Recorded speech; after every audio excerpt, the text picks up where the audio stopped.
Now let's have a discussion on limiting factors. तो ये वो फैक्टर्स होते हैं जो कि लिमिटेड क्वांटिटी में होते हैं और ये बेसिकली फोटोसिंथेसिस के रेट को लिमिट कर देते हैं। What I mean by limit is भाई लिमिटेड क्वांटिटी में होती है, एक स्पेसिफिक लिमिटेड क्वांटिटी में होती है, उससे ज़्यादा नहीं। और क्या हो कि जब ये ही एक्सेस में हो, वो सारे हम डिटेल से पढ़ेंगे। तो आपके सामने यही तीन चीज़ें भाई जो लिमिटिंग फैक्टर हैं। Means while these three factors are only factors which limits the rate of photosynthesis basically, ठीक है। Carbon dioxide concentration, now make sure that this is A levels, A2 levels, P4, P5 descriptively लेके चलना है।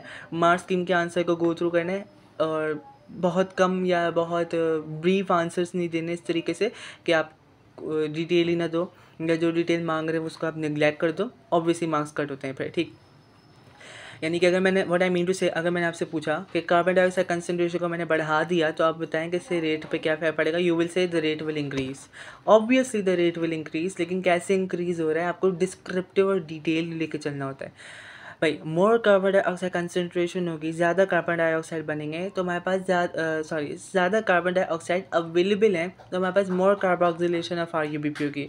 मैंने आपको previous video में बताया था in the Calvin cycle LIR में कि हमारे पास RuBP जो मॉलिक्यूल है वो ऐड हो रहा होता है विद कार्बन डाइऑक्साइड, यानी कार्बन डाइऑक्साइड उससे ऐड हो रहा होता है। We can say this is the carboxylation यानी addition of carbon dioxide in the RuBP molecule with using an enzyme RuBisCO, ठीक है। सारा रिमाइंड कर लो प्रीवियस वीडियो देखकर।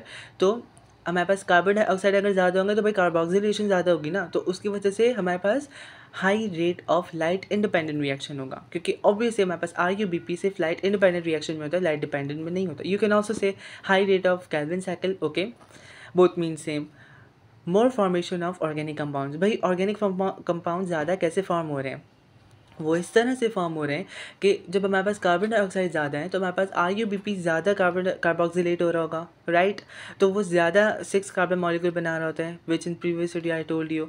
अब वो क्योंकि अनस्टेबल होता है तो फिर वो ज़्यादा ग्लाइसरेट फॉस्फेट मॉलिक्यूल बना रहा होता है और फिर वो रिड्यूस होकर ट्रायोस फॉस्फेट बनाता है।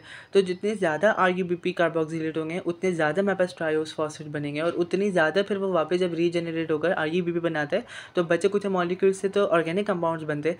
तो जितने ज़्यादा ट्रायोस फॉस्फेट होंगे उतने ज़्यादा फॉर्मेशन ऑफ ऑर्गेनिक कंपाउंड्स होंगे। हैंस कार्बन डाइऑक्साइड कंसनट्रेशन अगर इंक्रीज़ करोगे तो rate of photosynthesis will ultimately increase. Now light intensity, अगर आप हाई लाइट इंटेंसिटी रखेंगे तो there will be more absorption by pigments. अब ये कौन से पिगमेंट्स हैं we have discuss in the second video, ठीक है। And these are called the chlorophyll, the accessory pigments, ठीक है। क्लोरोफिल और भी बहुत सारे पिगमेंट्स मैंने आपको नाम बताए थे, ये आपको याद रखने की ज़रूरत है एग्जैक्टली कि एक्सेसरी पिगमेंट्स हमारे पास लाइट को ट्रैप करते हैं। तो जितनी ज़्यादा लाइट इंटेंसिटी होगी उतनी ज़्यादा एब्जॉर्प्शन होगी बाय पिगमेंट्स, ठीक है, accessory pigments. Hence high rate of LDR, again it's not LIR, it's light dependent reaction जिसमें लाइट की रिक्वायरमेंट होती है और क्या करते हैं हमारे पास एक्सेसरी पिगमेंट्स एब्जॉर्ब कर रहे होते हैं लाइट को। Hence more ATP and reduce NADP produce. Obviously light dependent reaction में क्या हो रहा होता है, ATP बन रहा होता है ना और रिड्यूस NADP बन रहा होता है। तो अगर ज़्यादा एब्जॉर्प्शन होगी तो हमारे पास ज़्यादा जो है इलेक्ट्रॉन्स वो एक्साइट करेंगे, ठीक है, रिएक्शन सेंटर से। This is I told you, आप रिकैप कर लो अपनी फर्स्ट वीडियो को, रिकॉल कर लो, ठीक। उसके बाद हमारे पास ज़्यादा ATP प्रोड्यूस हो रहे होते हैं और ज़्यादा रिड्यूस NADP प्रोड्यूस हो रहे होते हैं, ठीक है। NADP रिडक्टेज ज़्यादा NADP प्रोड्यूस कर रहा होता है, ठीक। सो ये सारी बेसिक्स है। तो अगर आपकी लाइट इंटेंसिटी इंक्रीज़ हो रही है तो इसका मतलब रेट ऑफ फोटोसिंथेसिस किस तरह से इंक्रीज़ हो रहा है कि भाई हमारे पास पिगमेंट जो है स्पेसिफिकली एक्सेसरी पिगमेंट वो लाइट को एब्जॉर्ब करते हैं और high rate of LDR, hence more ATP and reduce NADP produce, जो कि फिर आगे काम आते हैं इन लाइट इंडिपेंडेंट रिएक्शन और केल्विन साइकिल। टेम्परेचर का केस थोड़ा डिफरेंट है ना, इतना भी कोई मुश्किल नहीं है, you already know it about it, ठीक है। सो ये तो सारा वो है जो आप ऑलरेडी O लेवल्स में पढ़ चुके हो, ठीक है। मतलब you need to basically this is what you are having with link with LDR और LIR। उसके अलावा आपको ये सारा कुछ ऑलमोस्ट पता है अगर आप फोटोसिंथेसिस अच्छे से पढ़ के आए हो। By the way this is interesting chapter in your plants, मुझे नहीं लगता कि इसका आपको निगलेक्ट करने की ज़रूरत है। मतलब प्लांट्स का ये इंटरेस्टिंग चैप्टर है, ठीक है। तो हमारे पास अच्छा जो टेम्परेचर है इफ़ लो, अगर टेम्परेचर कम होगा, बहुत कम होगा temperature, so low activity of enzyme. ये आप अपने AS में भी पढ़ के आए हो एंजाइम्स में कि जब हमारे पास टेम्परेचर कम होता है तो हमारे पास एंजाइम लो एक्टिविटी करता है, यानी उसकी एक्टिविटी बहुत लो हो जाती है, वो आहिस्ता आहिस्ता काम करता है, hence low rate of photosynthesis.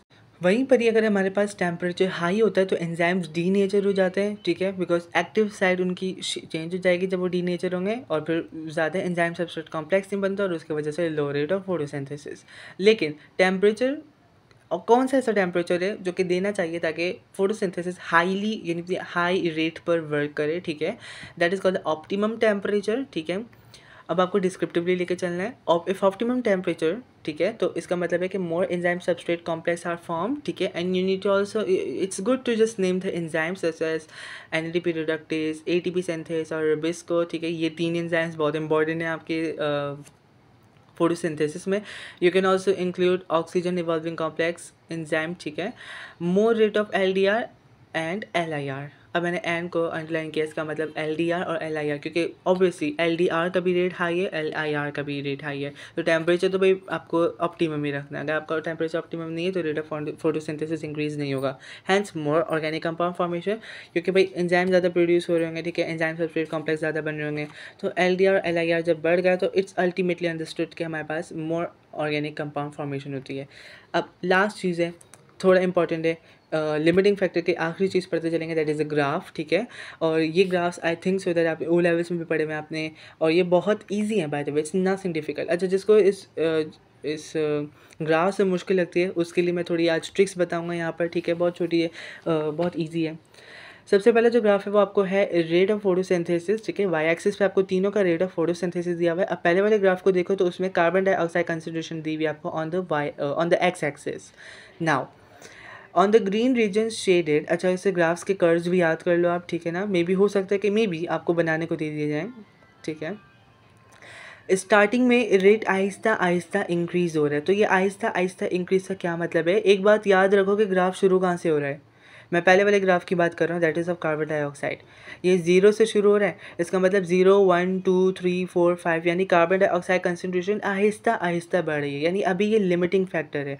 तो carbon dioxide concentration on the green shaded region is low, hence at this point only carbon dioxide is reacting as or acting as the limiting factor, यानी कि यहाँ पर carbon dioxide limited quantity में, कम quantity में, क्योंकि आप graph को देखो कहाँ से शुरू हो रहा है, 0 से, देन 0 1 2 3 4, यानी आहिस्ता आहिस्ता बढ़ रहा है, यानी पहले 0 था, कोई भी नहीं था, तो रेट ऑफ रिएक्शन 0 था, फिर rate of reaction Aahista Aahista 1 2 3 Aahista Aahista increase हो रहा है।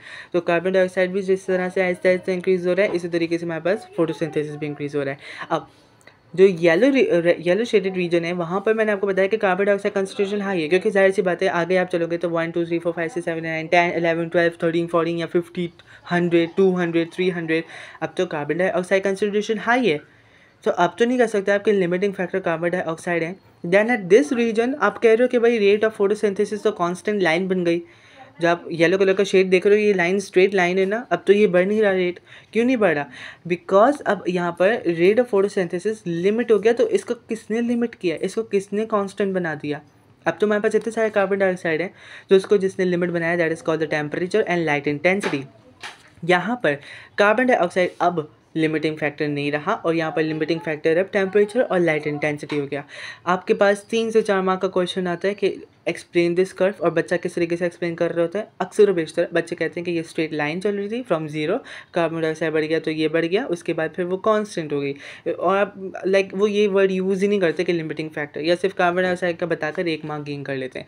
आपको बताना है कि जिस रीजन में कार्बन डाइऑक्साइड ज़्यादा है फिर भी रेट नॉर्मलाइज हो गया, यानी स्ट्रेट कॉन्स्टेंट हो गया, वहाँ पर टेम्परेचर और लाइट इंटेंसिटी लिमिटिंग फैक्टर होगा, यानी कि अब हमारे पास कार्बन डाइऑक्साइड तो बहुत ज़्यादा है लेकिन हमारे पास टेम्परेचर ऑप्टिमम है, और हमारे पास एंजाइम सबस्ट्रेट कॉम्प्लेक्स भी नॉर्मल है, और उसकी वजह से क्योंकि हमारे पास लाइट इंटेंसिटी भी नॉर्मल, लाइट इंटेंसिटी हाई नहीं है, हमारे पास कार्बन डाइऑक्साइड बहुत सारे हो गए, लेकिन ये कार्बन डाइऑक्साइड कार्बोक्सिलेट करते हैं ना भाई RuBP को, लेकिन यहाँ पर कैसे करेंगे जब हमारे पास लाइट इंटेंसिटी इतनी ज़्यादा नहीं होगी, लिमिटेड ही है।